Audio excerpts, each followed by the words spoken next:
अच्छा, ऐसा धोखा हमारे साथ किया, भोगोगे तुम। ये जो निकलता है ना भोगोगे, ये अकाट्य होता है।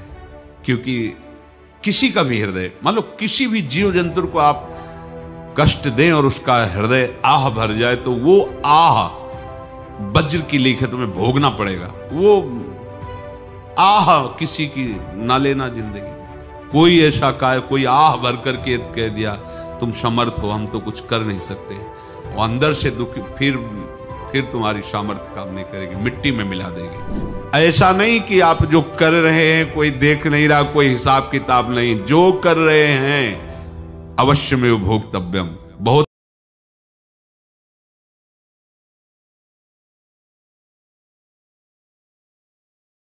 जीव स्वयं नित्य निरंतर कर्मों के जाल को रच रहा है और अपने आप को बांध रहा है।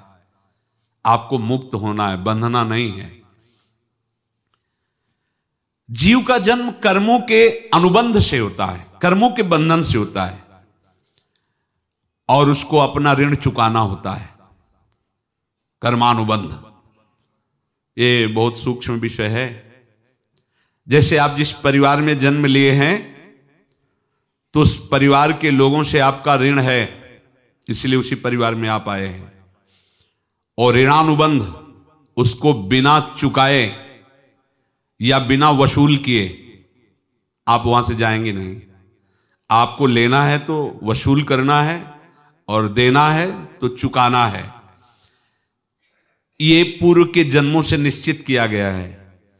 जैसे किसी के यहां पुत्र हुआ, जन्म से ही पैसा खर्चा शुरू हुआ, जो बड़ा हुआ तो उद्दंडता के द्वारा मार पूरे परिवार को क्लेश पर क्लेश देता चला जा रहा है।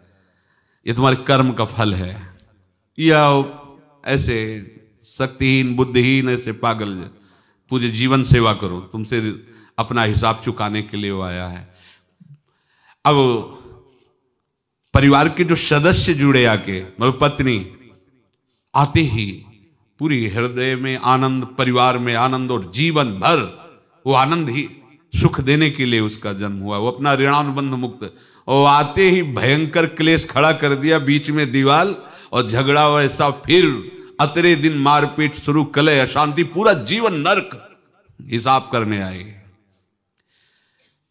यहां ऋण चुकाए बिना कोई जा नहीं सकता, ऋण चुकाना पड़ेगा। किसी का ऋण वसूल करना है तो किसी को ऋण चुकाना है, दोनों काम करने होते हैं।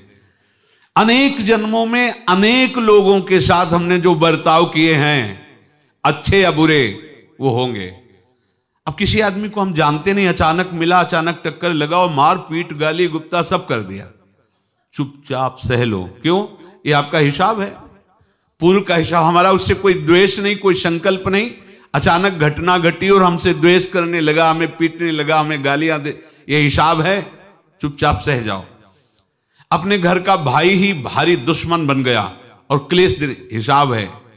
एक प्रभुदत्त ब्रह्मचारी जी की वाणी में पढ़ा था, एक महात्मा जी भ्रमण करते थे, तो उस समय असरफियां चलती थी, मोहरे असरफियां, तो उनको भेंट में देते लोग। तो या तो ठाकुर सेवा में लगे तत्काल, या संत सेवा में तत्काल लगे, उसका संग्रह करके डोलना ये ठीक नहीं है बैरागी के लिए, सिद्धांत में ये ठीक नहीं है।